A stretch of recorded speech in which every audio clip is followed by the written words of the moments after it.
નમસ્કાર. કેમ છો? ક્યારેક આપણને એવું લાગે કે આ ભારતીય જનતા પાર્ટીની અંદર બેઠેલા નેતાઓ છે ને, એમાં અમુક અમુક નેતાઓ એવા એવા નિવેદનો આપે છે કે આપણે એને કોલર પકડીને બહાર લાવીએ ને બે તમાચા મૂકી દઈએ. ખરેખર એવું થાય છે. આપણે ન બોલવું હોય તો આપણને બોલાવરાવે છે આ લોકો. હવે ચોમાસાની સિઝન ચાલે છે. રોડ રસ્તા ઉપર એટલા ખાડાઓ છે કે આમ નાગરિક આમ જનતાને ચાલુ પણ મુશ્કેલ બની જાય છે. ત્યારે આ રોડ રસ્તાના ખાડા પૂરવા માટે આપણે લોકોએ મત આપીને જે લોકોને નેતાઓ બનાવ્યા છે, એ નેતાઓ આજે કેવા નિવેદનો આપે છે. શિક્ષણ મંત્રી કુબેર ડિંડોર એમ કહે છે કે ભાઈ રોડ રસ્તા ઉપર ખાડાઓ પડ્યા હોય તો એમાં સરકારને ફોન ન કરવાનો હોય.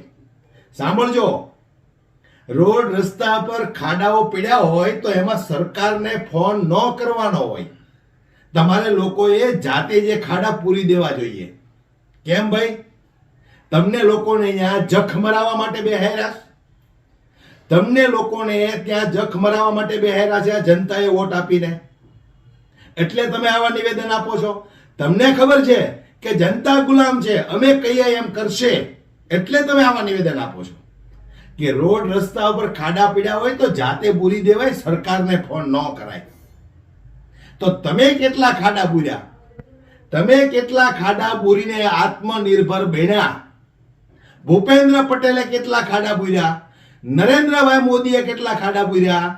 તમારી પાર્ટીના 156 ધારાસભ્યો છે, એમાંથી કેટલા લોકોએ રસ્તા પર ઉતરી અને જે જ્યાં ખાડા પીડ્યા હોય, ગટરના ઢાંકણાઓ ખુલ્લા હોય, એ ગટરના ઢાંકણાઓ કેટલા ઢાંક્યા? કેટલા ખાડાઓ પૂર્યા? બતાવો એક કઈ દાખલો. હાલી હું નીકળ્યા છો. મને તો સારું એમ થાય છે કે આવા લોકોને મંત્રી કોણ બનાવે છે? કોણ બનાવે છે આવા લોકોને મંત્રી? આવા નિવેદન આપો છો તમે. તમને હું કામ અહીંયા બેહેરા જનતાએ? સાંભળજો, હું દરેક જનતાને કહું છું, તમે જેને વોટ આપીને સત્તામાં બેસાડ્યા છે, આજે એ લોકો તમને એમ કે છે કે રસ્તા ઉપર ખાડાઓ પીડ્યા હોય તો જાતે પૂરી દેવાય, સરકારને ફોન કરી અને ડિસ્ટર્બ ન કરાય. હા, શું કામ ને ડિસ્ટર્બ કરવા? આ લોકોને તો આપણે વોટ આપી દીધા છે. 1.5-2 લાખ રૂપિયા પગાર લઈને એર કન્ડિશન ઓફિસમાં બેહી મજા કરે છે. જનતાના ભલે મણકા ખસી જાય, જનતાની ભલે ગાડીઓ તૂટી જાય, અકસ્માત થાય, કોઈને માથા ફૂટી જાય, એને શું લેવા દેવા છે? એટલે હું દરેક ગુજરાતની જનતાને કહેવા માંગુ છું કે જાગૃત બનજો. આ તમારા પીડા ઉપર પાટું મારે છે આ લોકો. તમે આટલા રસ્તા ઉપર ખાડા ખરબચડા વાળા રોડ ઉપર ચાલીને હેરાન થાવ છો, દુખી થાવ છો, તો આ લોકો તમને એમ કહે છે કે તમને તકલીફ હોય તો એ ખાડા તમે જાતે પૂરી દો, સરકારને ફોન ન કરો. સરકારને ફોન ન કરો. સરકારને તો જલસા કરવા માટે આપણે વોટ આપ્યા છે. એટલે હું ગુજરાતની જનતાને કહેવા માંગુ છું કે તમારી અંદરનો આત્મા જગાડો અને આવા ઘમંડી અભિમાની નેતાઓને ગુજરાત આખામાંથી ભગાડો. આખા ગુજરાતમાંથી ભગાડો આવા લોકોને. નથી જરૂર આવા અભિમાની નેતાઓની કોઈને. રસ્તા ઉપર ખાડા પડ્યા હોય તો જાતે પૂરી દેવાના. તમને લોકોને અહીંયા અમે ભજીયા તળવા માટે બેહાર્યા, ઘાસ કાપવા માટે બેહાર્યા ત્યાં, હે કે જનતાની પીડા જોઈને હસવા માટે બેહાર્યા, કે પછી મફતનો પગાર લેવા માટે બેહાર્યા? લાવ, ભાષણની અંદર આવી વાતો કરીને લોકોને બાટલીમાં ઉતારી નેતા બની ગયા, મંત્રી બની ગયા. એટલે આજે જનતાના આ પીડા પર પાટું મારો છો. શરમ આવે છે કે નહીં તમને આવા નિવેદન આપતા? અને હું તો કહું છું, આ જનતાને શરમ નથી. વારંવાર કમળના બટન દબાવો છો ને તમે, આ એનું પરિણામ છે.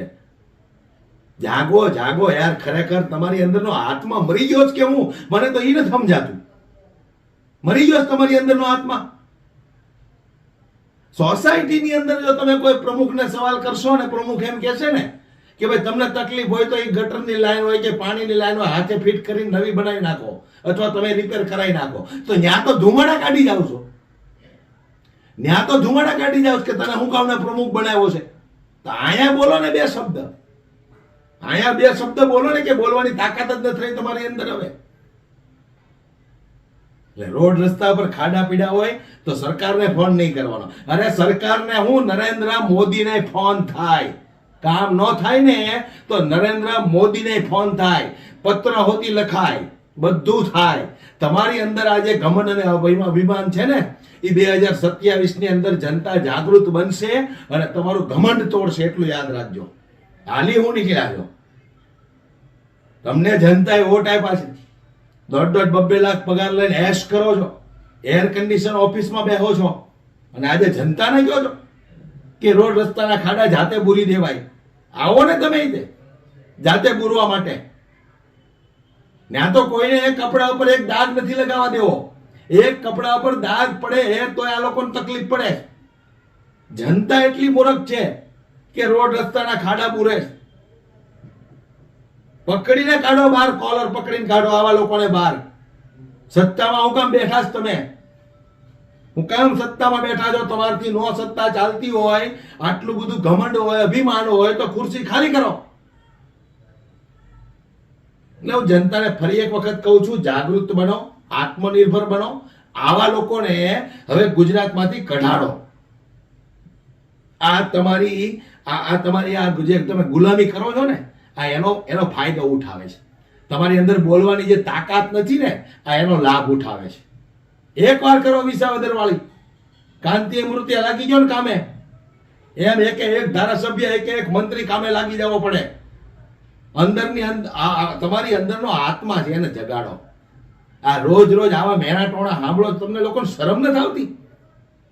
2 શબ્દ તો બોલો તમે આના વિશે, એને ખબર પડે કે લોકો જાગૃત થતા જાય. આ કુબેર ડિંડોર આવા ભાષણ આપે છે. શરમ આવી જોઈએ તમને. આવાને તો રાજીનામું અપાવી દેવું જોઈએ આપણે બધાને ભેગા થઈને. વિડીયોને શેર કરજો, એટલું તો કરજો. વિડીયોને શેર કરીને લોકો સુધી પોગાડો, એટલું તો કામ કરજો દોસ્તો. અને તમારી અંદરનો આત્મા ખરેખર જગાડો. બધી વસ્તુ મજાકમાં ન લ્યો. અંદરનો આત્મા જગાડી અને આવા લોકોને આપણે ભગાડીએ હવે ગુજરાતમાંથી. વિડીયોને વધુમાં વધુ શેર કરી દરેક લોકો સુધી પહોંચાડો. જય હિન્દ.